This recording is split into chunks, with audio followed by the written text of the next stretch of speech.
Welcome guys, and today I'm going to show you how to use the res button. So first of all, set your header at your height, at your needed height, and what you'll need to do is also you can set the benders at the right position and hold this button until it beeps.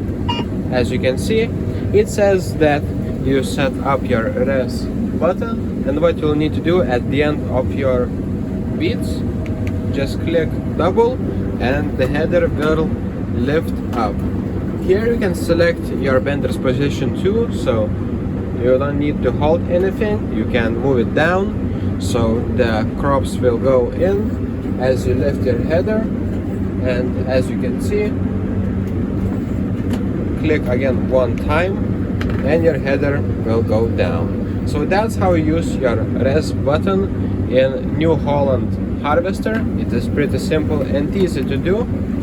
So as you can see, it copies my ground, it shows right here too, and here you can select multiple modes.